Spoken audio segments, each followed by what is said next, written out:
We are at Kings Cliffe, what used to be airbase here. My great-great-uncle R.C. Franklin was stationed here during the war. If I'm correct, he flew P-38s. He was here early. He left about 30 days before D-Day after he flew his 200 missions and was allowed to go home. He then went home and trained other pilots to come back to the war. The base is mostly gone now, but there is a cute little holiday park here that we're staying at, so that's really cool. My brother met a guy online who knows a lot of history about the base, and he's here to give us a private tour of where our great-great-uncle served during World War II.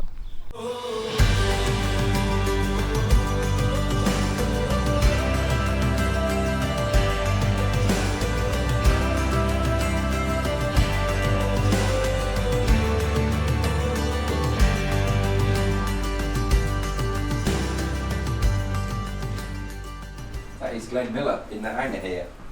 Oh, wow. Because we were, yeah. And the memorial is currently about where these people are sat at the front, and that's the back of the hangar where the stage was.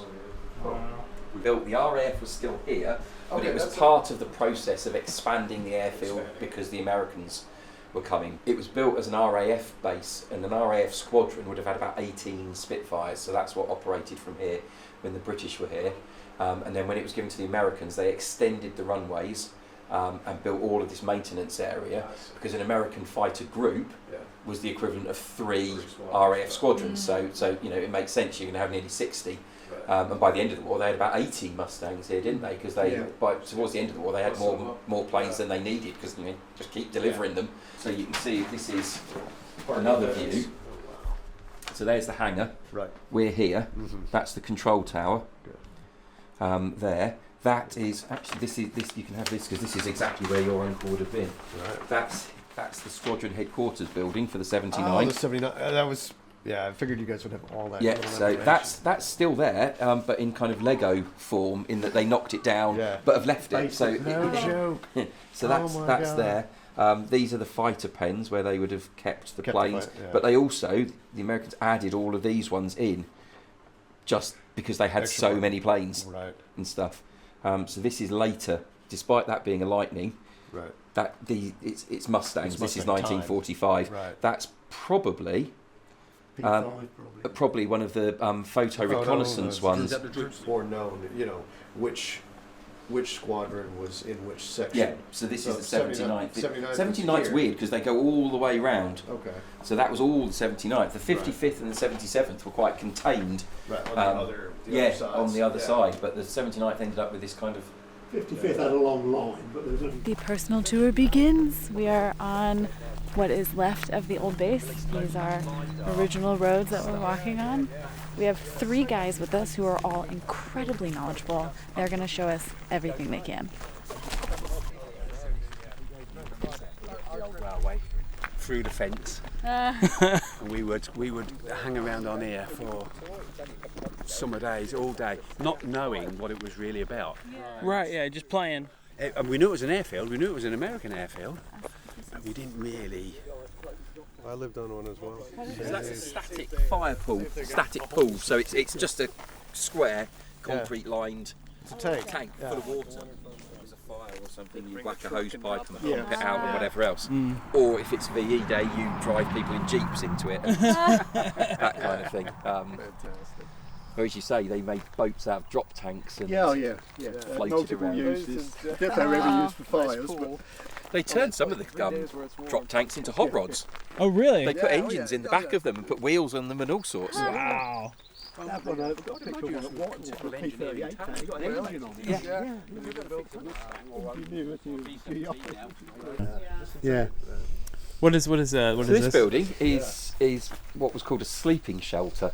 So it was put on RAF bases, and the idea would be that when earlier on in the war, if the RAF needed to scramble, if they were on alert, and it was the kind of ring the bell and whatever, pilots would sleep in it. So they would be close to their aircraft.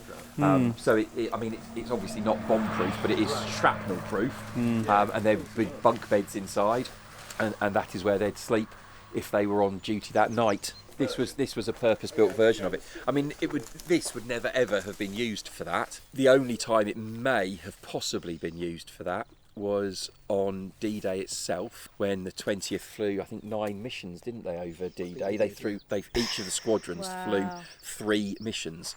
Wow. So yeah, they did like an early morning leave at 5, and then an hour later, and then they did another one over kind of lunchtime and another one in the afternoon. And so it's possible, I guess, at that point that they may have come home and just come back and thought, I can't be bothered going all the way. Yeah. I'm just going to keep here. But mostly this would have been used for storing equipment and so on in.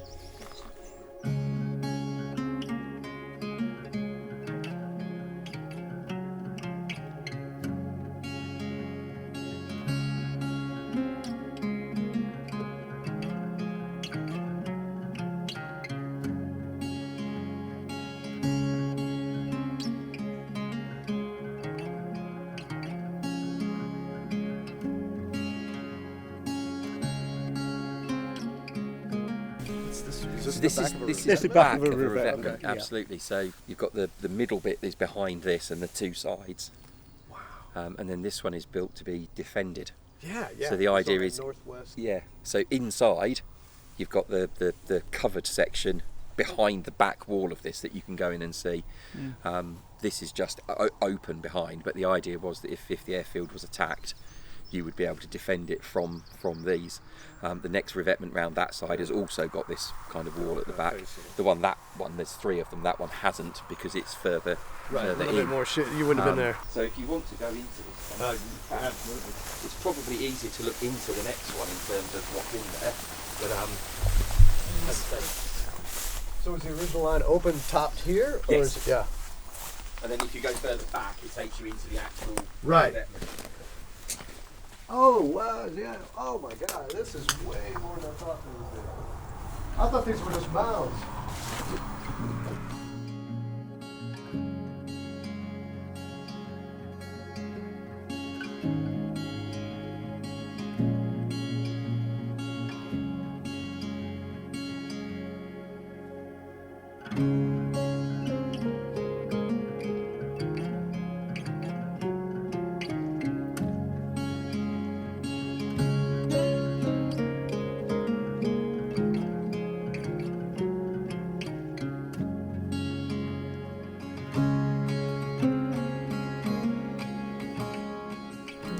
So this is on the exit from the other This side. is where the aircraft would have been in here.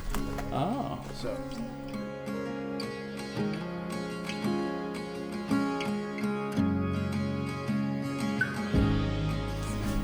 I had no idea. I thought all the revetments were just mountains, just dirt, just blast protection for that. brick. I had no idea they built them out of brick and had an internal chamber. Never seen this type. No.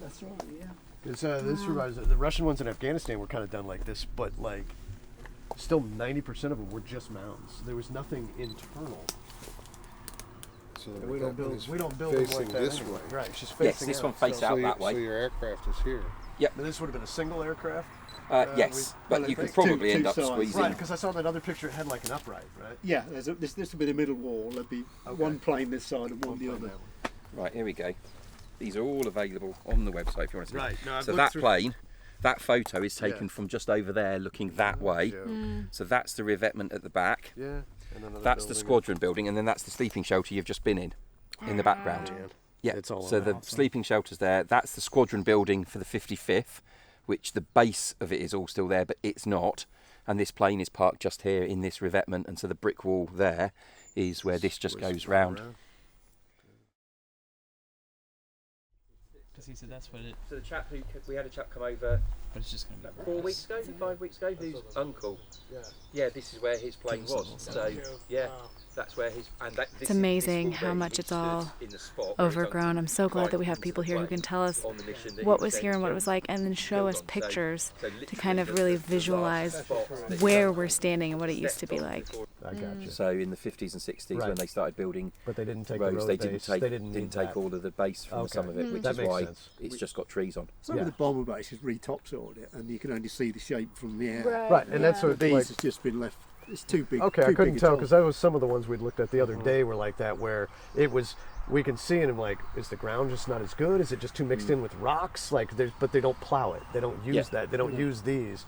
And I'll be honest, I'm surprised because a bulldozer and 2 days worth of work, and this is plowable again, producing money. So it's fair acreage like, in runways. You know. yeah, that's what I mean. That's Yeah. that's a lot of acreage and a lot of land to it is. leave for 80 years not producing to.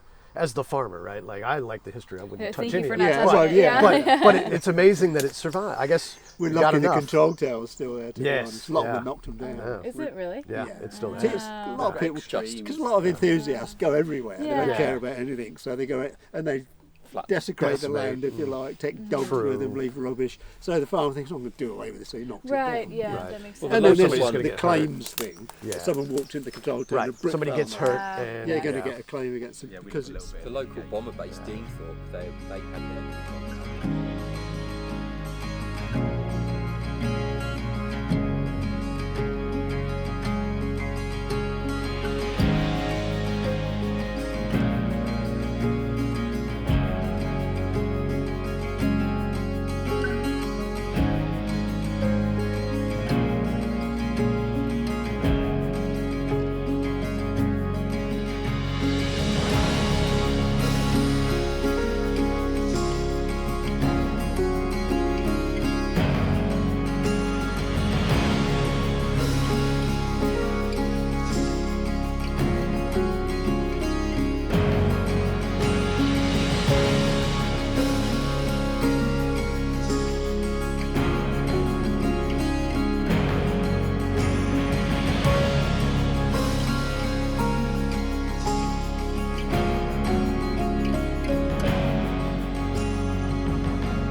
And the perimeter track bends round.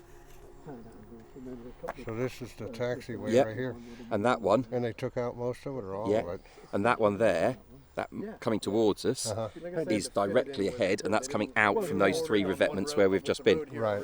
So those three revetments are just off the back here, coming out onto the perimeter track round to the runway. We came So- in here. Yes. And now so we're- there. So the perimeter track goes round. That's the perimeter track going Right. round, So and that we're- one shooting off is the one that goes off to the three Okay, revetments. so we're about right. We're just in where these little buildings were, just in there, Oh, okay. right on that entrance into the airfield. So there would have been some behind us building. There was a few buildings in here, and then there was two blister hangars. Just the Those flatter straight, yeah, Quonset just huts, two right. of them down here. Right. And then, yeah, as I say, that goes off and round. Yeah, it goes all the way around. This is a big base. Now, because I don't want to use anything that.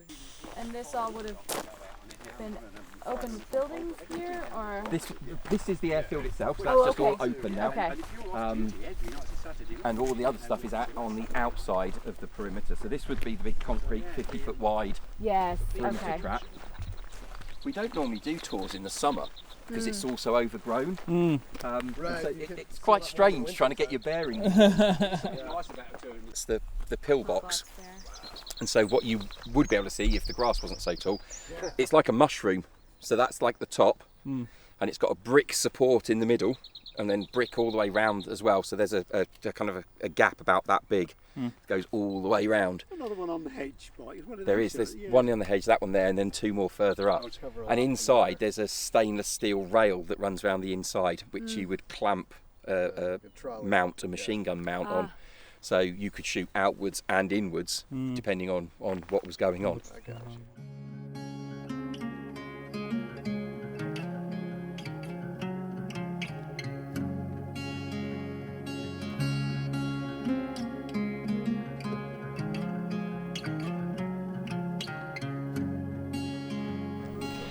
This is part of the perimeter track and the taxiway, still here. Well, here, just they little either bits got and chunks bought of up it by- still exist, but What they were returned It's to really the cool to farmers. walk The on it. farmers either they're bought by chicken farmers because they just put their sheds all along the runways. 'cause I've it's- seen that in other places where they're Right, just yeah. lined up, Yeah. built right on, and you've got a great floor. I'll be You've honest, got it's a lot probably of would have been. industrial complexes that are built on them as well. Yeah, but it was chicken and turkey farms after the war Bernard because they Matthews, just wasn't it? Yeah. could run lines and lines and lines of the chicken sheds all along the runways and still have access, still have enough width to drive. Right. Perfect. Oh, Because it's Yeah. already Well, here. That makes Yeah. perfect sense.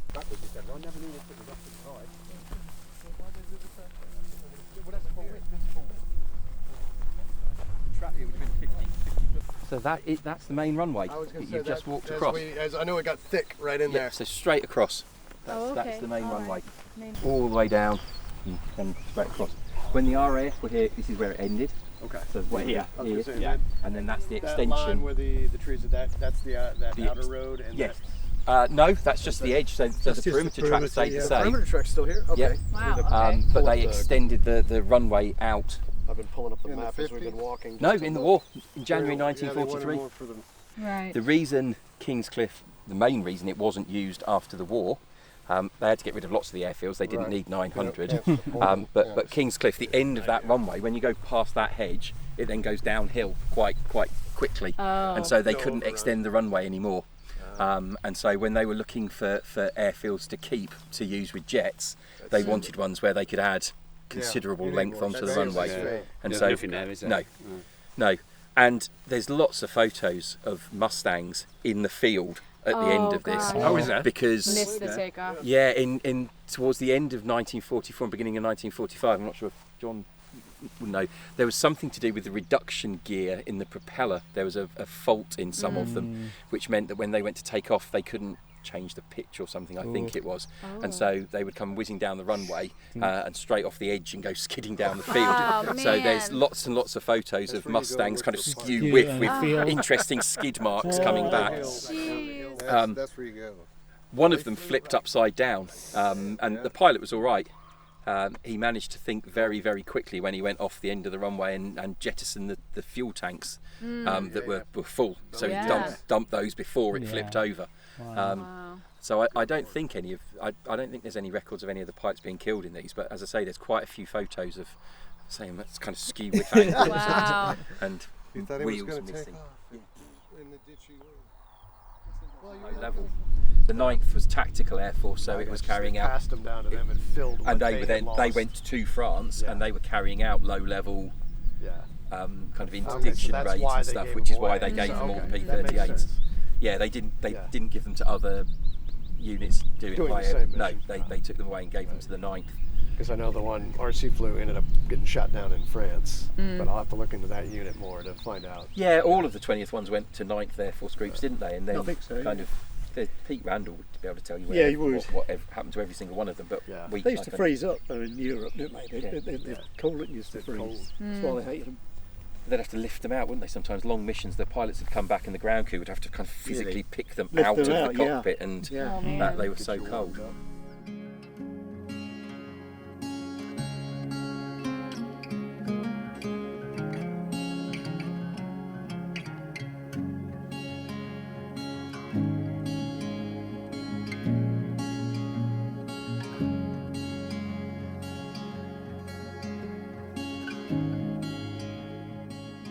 He knew it was there. Oh, you know, Chunk of temporary airfield.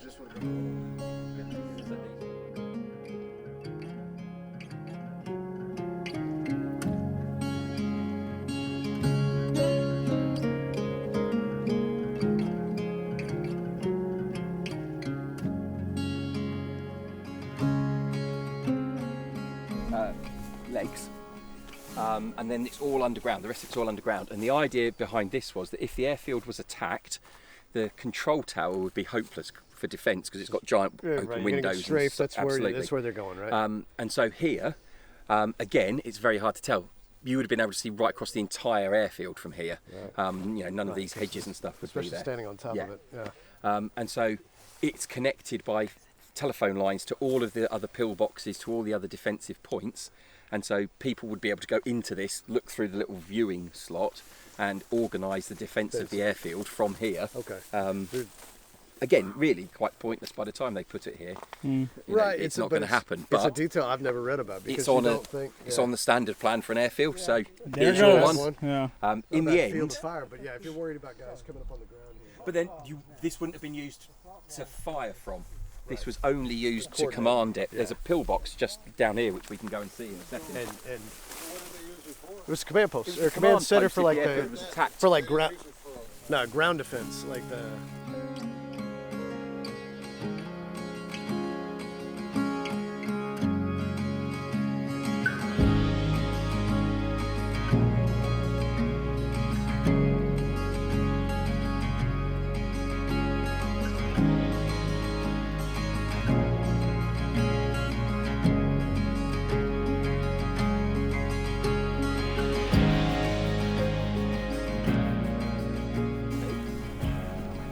But there's also these two big concrete culvert pieces.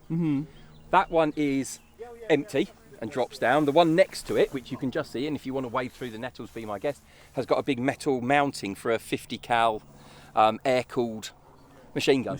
And so the idea was this is an anti-aircraft position. This is an underground. Nope, it's just those two concrete tubes. Just the two. Yep, Just that's sit. it. That's your point right Yep. there, right? Yep. Have a nice day. Oh yeah, so the chap on that side had the big water-cooled machine gun, and the chap on this side had all the ammunition. Say about this It's an one here. anti-aircraft position. Okay. Swing around. So on the right-hand side, you've got the pintle for an air-cooled 50 cal. Yeah. Oh, I see it. I see it. Sorry, it was a water-cooled one of these ones. These Right. are the ones that had the big jackets on. These are Yeah. water-cooled ones. Yeah. Jesus, that's the older ones. You can There's tell a fantastic story of Polbrook Airfield. Polbrook? Polbrook Airfield.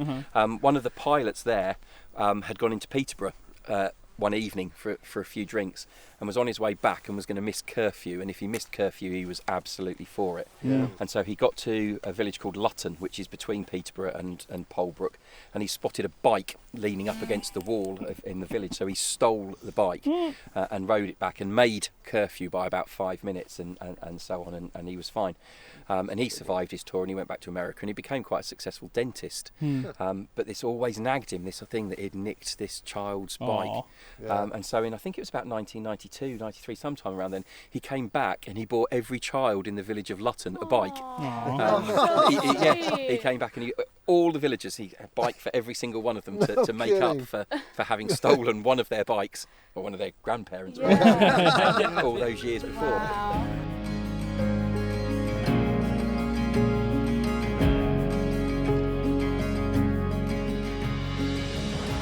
Lighter green tree, the shorter lighter green tree there, that's roughly where the command building was, the squadron headquarters building would have been.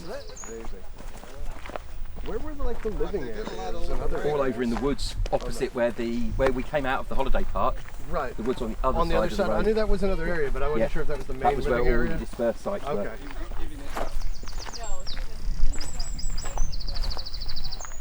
Sorry, I was having trouble the last couple of days when I was looking at all of it a couple of months ago. I kind of picked it out where it was. But Yeah, a few Being years here is a ago, little I hard, say a few yeah. years ago, it's about 10 years ago now, we went through the woods and identified all of the living sites. yeah, And bar about 2 of them, every single one of the hut bases is still there.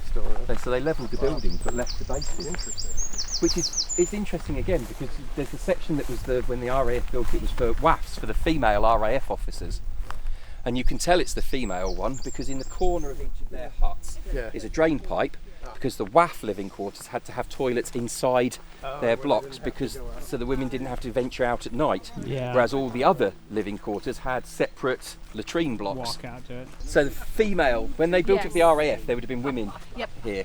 And so there's 6 huts, I think, that were for the WAFs to live in behind what became the station headquarters. Yeah. And all these huts are still dotted all through the woods, but you can tell the WAF ones because they all have a drain pipe in the corner because they had their toilets inside. Because the RAF wouldn't like the idea of the ladies having to walk around at the night looking for toilets. Right. So all the other accommodation sites have latrines.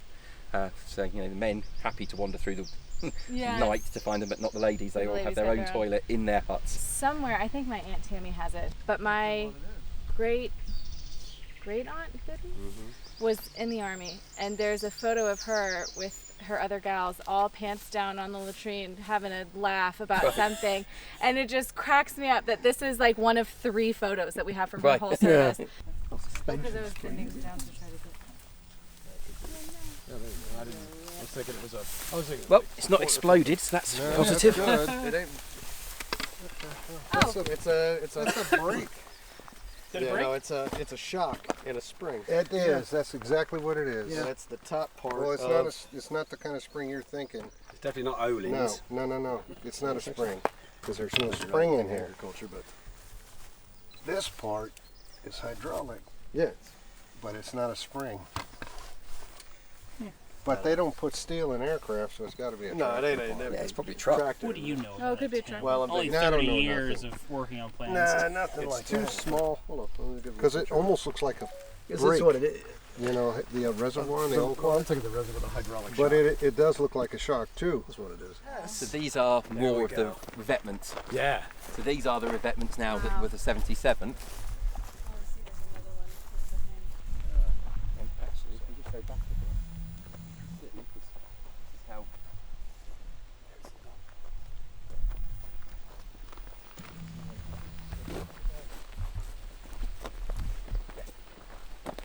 And the building in the distance, that's the building behind the cafe and the where you parked. Right. Yeah, that's their maintenance unit. Oh. Yeah. So we're really so close we're coming to all that. the way back round. Yeah. Oh, I see. So, the whole. Is this guy's or is this somebody else's? Between here and there. That belongs to a different people. But Yeah. not the holiday park. The holiday Okay, park so only owns up 3 to the boundary separate- within the holiday Yeah. park. So So- this is one, that's one, and the holiday park is a third. This is owned by the George family, who Uh-huh. make Weetabix. If you've had the pleasure of nice. Weetabix yet. Okay, yeah. That's another one of the sleeping quarters. You Yeah. said there was. Oh, I see. I saw that. Yeah. We've got quite a few photos We came in this where you can see that one. Yeah. Right, so this photo is taken from the control tower. Okay. So it's looking directly towards Back us here. after the end of the war when they had like an open day. I was going to say, look at all the people. And that is That's that building That one. with the thing on the roof. And then the one next to it Is that one? You can see Yep. the So ribs. these two Oh my God, man! It'd be 17. is that one and that over one. there. Yep. So that B-17 is just out there. Just right there.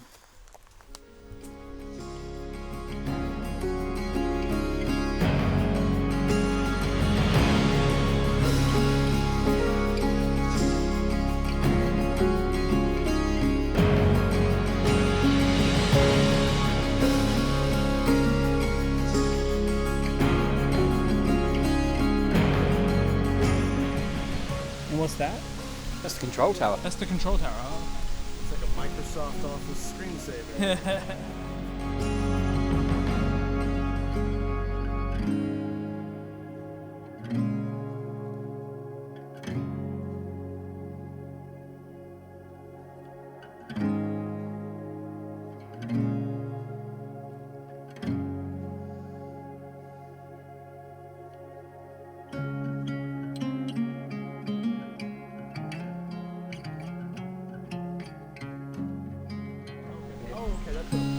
Yeah, this is all the perimeter track. There was a revetment that way.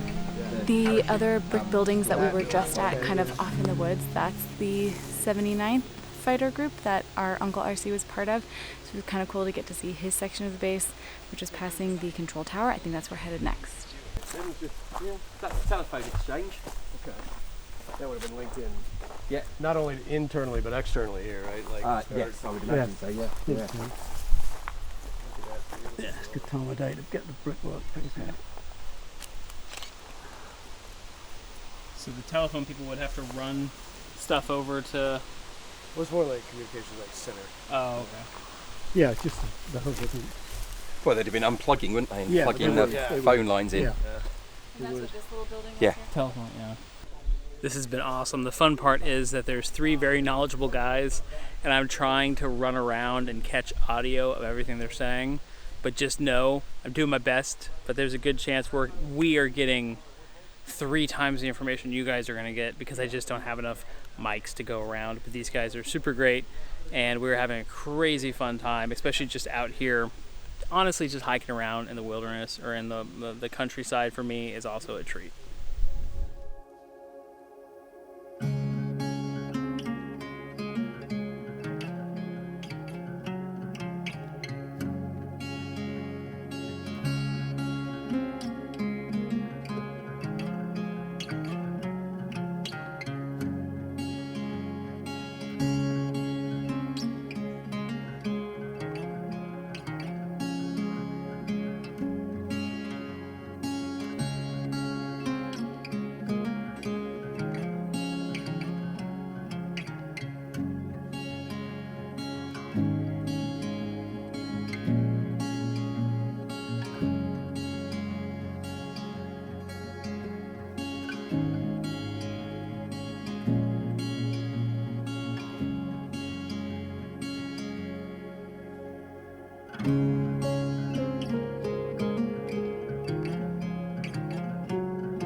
Cyril Brown was a pilot, an RAF pilot with 616 Squadron, I think, and he was scrambled to intercept a Dornier bomber that was over here, and he went off after it, and he opened fire on it and damaged it, but the return fire from the Dornier blew the canopy of his Spitfire, and some of the glass went into his eye, and he was in huge amounts of pain, couldn't see out of his eye, blood everywhere, canopy all smashed, and he made it back to the airfield and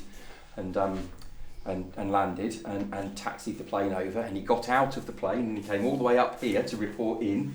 So he came up here, reported in, and then collapsed, and the medical staff rushed to him and got him on the stretcher and took him off back down the stairs, and at the top of the stairs they stumbled and tipped him off the stretcher, and he fell all the way down the stairs. And afterwards he said that was the worst part of the entire experience, was being dropped down the stairs. Oh God! He's the chap who I told you about, lost the sight of his eye. So the eye kept going though. He kept going. He convinced the medical officer he could still fly.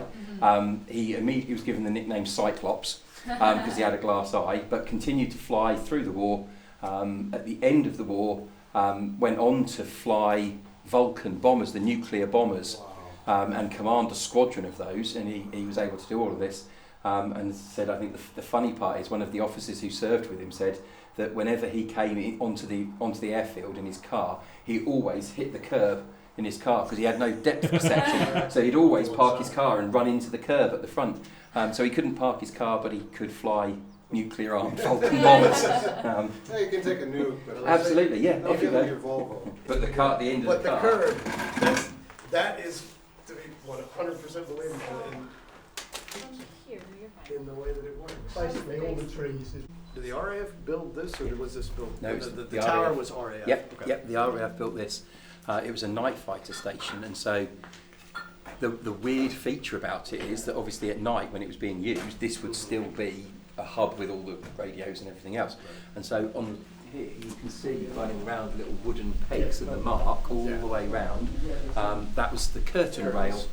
So they'd have had a huge thick blackout curtain at the start and run all the way round so that they could be here lit, working, and people could be the other side of the curtains looking out, obviously at the aircraft landing and taking off and whatever. Those people wouldn't wreck their night vision, and people outside wouldn't be able to see the light. Is the green paint original, or do we know? Yes. Yeah. Yeah. Wow. So So it would the probably paint. have been that kind of white colour above, and this would have been the green of the piece. So, yeah. The two I those see. buildings. Those ones that are in the woods Yeah, there. the trees that are coming along. out of those. The right hand side at the bottom. That's where the two buildings that we were stood by. Those two that we were stood in the woods. Oh, okay, so we're seeing it. It would be. So that This back clump photo, of yeah. lower trees is. Wouldn't have been there. It's behind. It's behind. It's the slightly taller trees there. So that is that photo.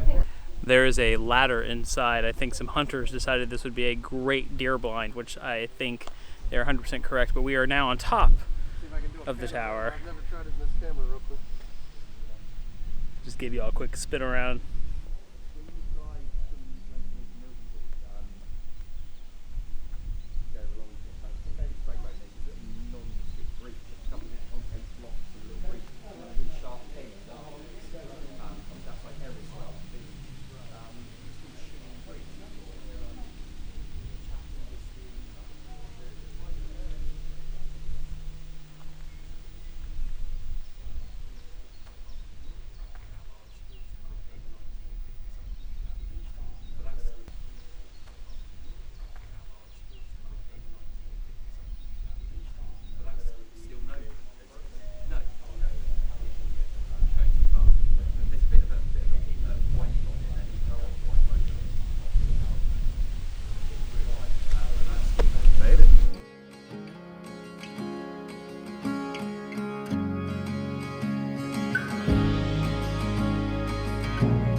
has been really cool.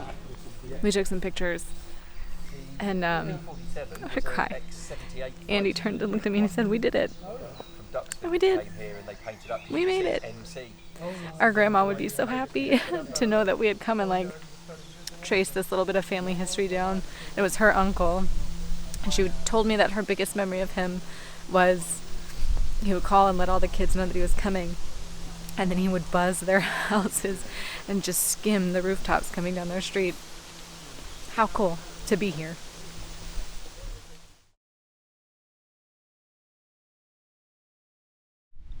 This chunk of concrete here is part of the runway. I think he was saying that this little chunk was added in 43 to kind of bridge a gap somewhere, but we're sort of at the convergence of all three runways. The little open triangle from some of the pictures that we can see in the aerials would have been just over here, but following this tree line was one runway, and then there it continues on behind where Billy's standing, and then over here you can see the other ones in the trees.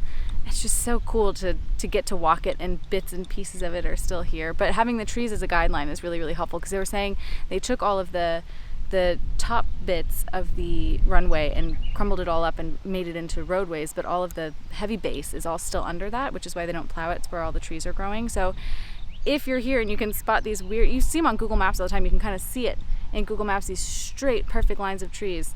Solid possibility it's an old runway.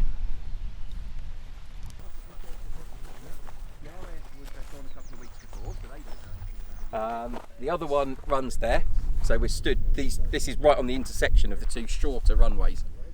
So one that way goes straight backwards, and then the other one comes this way and goes that way. And then the main one is the one that runs across behind us. Wow.